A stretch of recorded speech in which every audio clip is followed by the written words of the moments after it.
Hmm? Hi everyone. Welcome to EDH Corner. Shit. Damn it, Garuk. Anyway, welcome to the EDH Corner. Magic the Gathering. Oh wait, that's gonna look backwards to you guys. Anyway, today, a treat. One of my favorite EDH decks is also my first EDH deck. And though it being separate boxes, still a lovely fun deck. Now, we're going straight out mono green for this round. Now,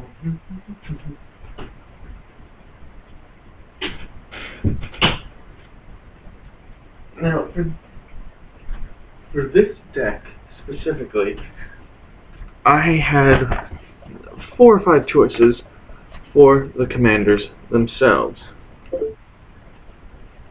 Some pretty nasty, mean, rude, and some in it for the lulz. Now, originally this deck's commander, if I can find her, is quite possibly one of my favorite mono green creatures. It is a utility creature known as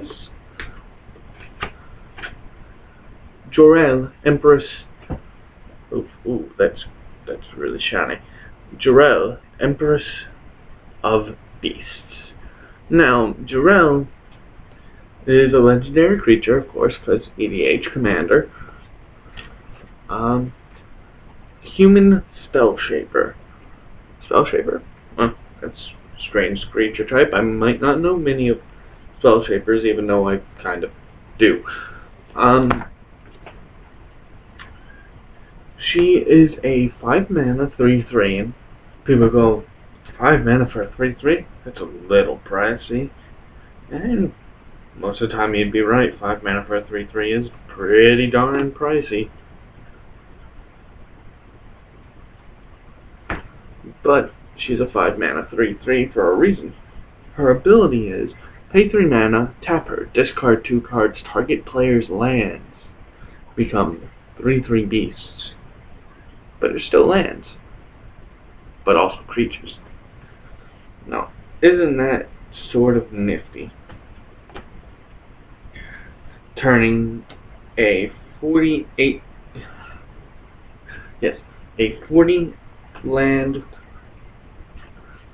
land deck into a beatstick deck. It's kind of funny too when she's been out on the field or has haste, because you know green does bullshit like that. When somebody wants the Day of Judgment or Wrath of God, per se, destroy all creatures. Your lands are creatures, good sir. Well, now, she was one of my first legendary creatures. And my first EDH deck. So she has she has a special place in my heart, and will always have a special place in my heart, especially for this deck. Second option was Yeva, Nature's Herald. Has flash, gives green creature spells flash, 4/4 for 4 mana, pretty balanced. But she didn't feel right. What it came down to was Yisan the Wandering Bard. But I can switch them at will, if I really wanted to. Yisan the Wandering Bard, as you all might know, is a 3-drop 2/3 with the ability to pay 3 mana, tap him, put a verse counter, look through the deck for a creature with converted mana cost equal to the number of verse counters on him, and wham, put him on the battlefield. Pretty brutal, ain't it? People just let him sit there, get a World Spine Worm out for 3 mana. Seems good. This deck is a very basic green beat 'em up deck. It's the one I personally use to, well, teach people how to play Magic. It's all about just raw power. There's a lot of enter the battlefield effects. There's creatures like Garruk's Horde, Garruk's Pack Leader, and Garruk's Companion in there. Very nice creatures. A 2-mana 3/2 with Trample, which is this guy. Garruk's Horde, where you play with your top card of your library revealed. If it's a creature card, you can cast it, and anytime you can cast a creature card. Also, Wombo Combo, Yeva and him.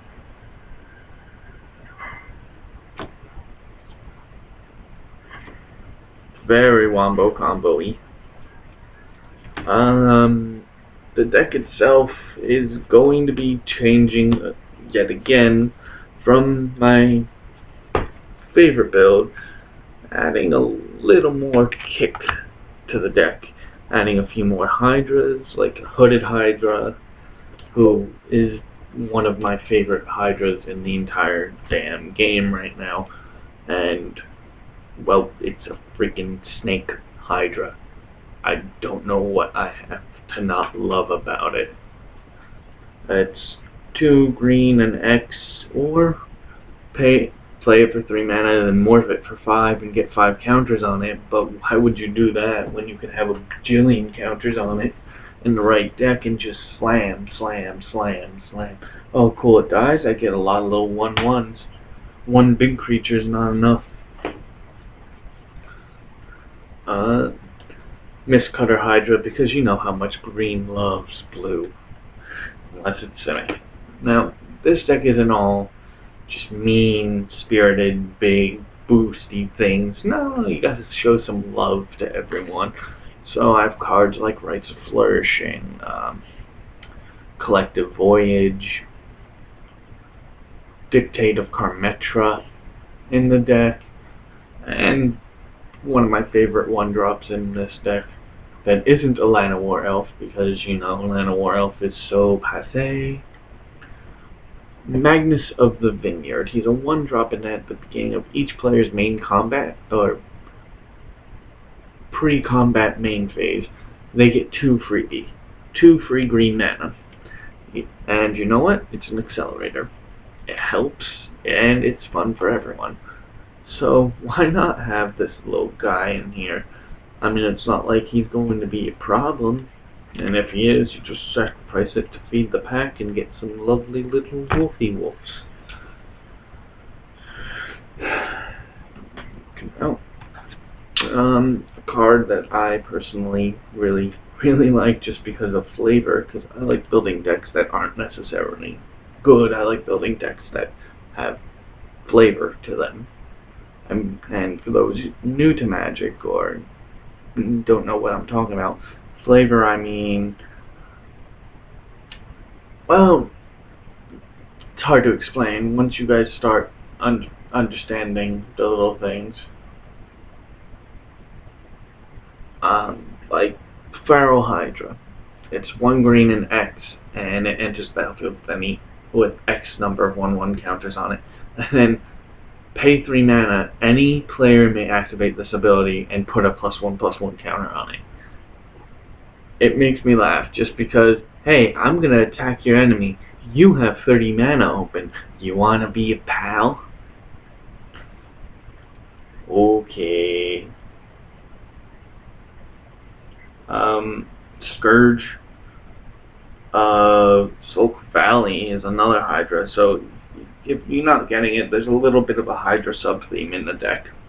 I've got 4 or 5 Hydras that are really nice, but most of this deck is Beastie Boys and Worms. Worms, you know, WURM.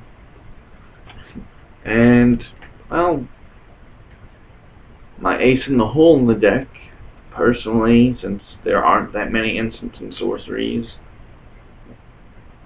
is, well, kind of a dick move. Primal Surge. And it's a card that if you're playing a deck that's mostly permanents and you have access to green mana, why the hell not? Just Primal Surge, exile the top card of my library. If it's permanent, put it on the battlefield. Repeat process until it's not permanent, or you may repeat this process. Okay. No, cool. I just got all the manas. It's great. And then somebody apocalypses. The good old times. But this is just a basic mono green build. And there's, of course, your little Lana War Elves for early game. A Stingfling Spider, because you know how much green hates flying. Spider Silk Armor, which is an enchantment, a relatively old enchantment at it's 3 mana. When it's on the battlefield, creatures you control get +0/+1 and gain reach, which is like, coolio, now I can stop your flying, yo. It's a fun deck. It is one of my favorite decks to play, and it's not too mean. So it's also a really good starter deck for people to play. And we got stuff like Boundless Realms, because you know I like that mana. World Spineworm, because why not have a 15/15 for, what is it, 11 mana? Yeah, 15/15 for 11 mana that splits up into 3 and shuffles back in. Sounds good to me. Sounds great to me. Alright, so Flourishing, because everyone needs a little hug every now and then. And no, I would not be putting that in a deck that is meant to just fucking wreck face. But yeah, that was mono green deck. Yisan the Wandering Bard.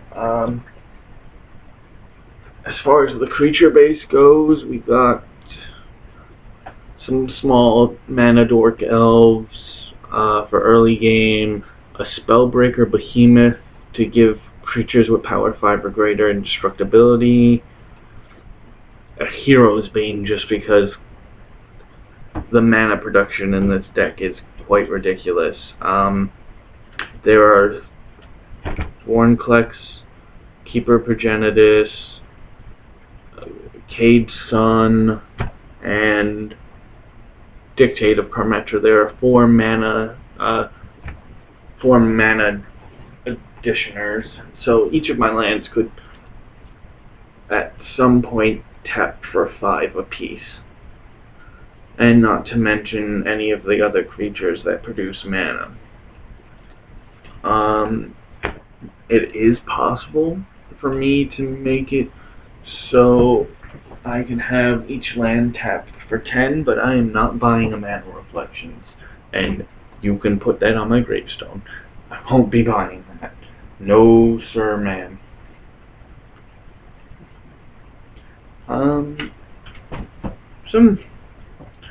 We've got a few fog effects, a couple cards like Harrow, Cultivate, Cultivate, Explosive Vegetation,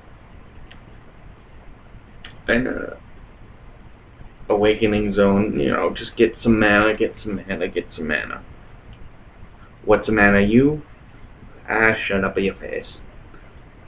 We got a Hydra Broodmaster, which is really fun when I have all of my mana doublers out and at least 10 lands, because you know what's great? Tapping my mana and producing a buttload. The only way to make this deck better, in my opinion, but also a little meaner, is to get a little Omnath. Get Nylea in this deck.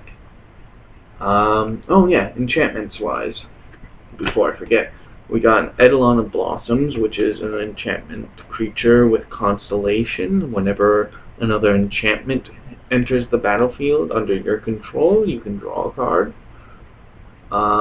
We have... Where are you, little shit? Bow of Nylea, which is, of course, the weapon of Nylea's choice. And I will tell you what it does when I remember. We got a Leyline of Vitality, and with all ley lines, if it's in your opening hand, you get a freebie. You get it for free on the battlefield. It's the one that gives health. Raised by Wolves, one of my favorite cards in this deck, because when it enters the battlefield, you get two wolves, and a creature that it's enchanted to gets +1/+1 for each wolf you control. So yay, wolves. Wolves seems like a good thing. Awakening Zone, which at the beginning of your upkeep, you get a little Eldrazi spawn, a little skittery goo. Got my Elixir of Immortality just because it's kind of a staple in most of the decks I've built. Don't ask why. It's just something I want. Of course, Dictate of Karmetra, which is the mana dork doubler, or mana doubler. One of the mana doublers I was talking about. So yeah, that Eidolon of Blossom, I can get a good amount of card draw off of. Feed the Pack, which is you sacrifice a non-token creature and you get wolves equal to its toughness. So you can see how Raised by Wolves gets silly. We got another 2 enchantment creatures, Archetype of Endurance, which is the one that gives everything you control hexproof and says screw you to everyone else. And the one that actually wins me games in this deck, more so than anything, is Humbler of Mortals. When it or another enchantment enters the battlefield, everything gets trampled until end of turn. So it's pretty stupid. Also, a Karmetra's Acolyte. Now, I don't know if many people use Devotion in EDH, but it is a wonderful ability. The Acolyte taps for your Devotion to green, which, for those that don't know, your Devotion is the green mana symbol in the cost of the card. So you see Eidolon of Blossoms here. This one, it would be 2 green. That is your Devotion. It produces mana equal to your Devotion, so it can become quite insane depending on when that gets out. Yeah, so that's it for Yisan. There's, of course, other big, gruesome, big creatures in that deck. And we'll do another MTG Magic Corner EDH Commander fun times with me some other time. A shout out, there will be a new series coming on very soon. It will be read alouds, and you are all welcome to give me suggestions of stories or books or what have you that you would want me to read. And that's it, I guess. Hopefully you all enjoyed this little video and this quick look through a stupid little deck idea that I put together, starting with Jarrell, going to Yeva, and right now winding up at Yisan. Hell, next thing you know, I'll be making it Vornklex, the voice of hunger.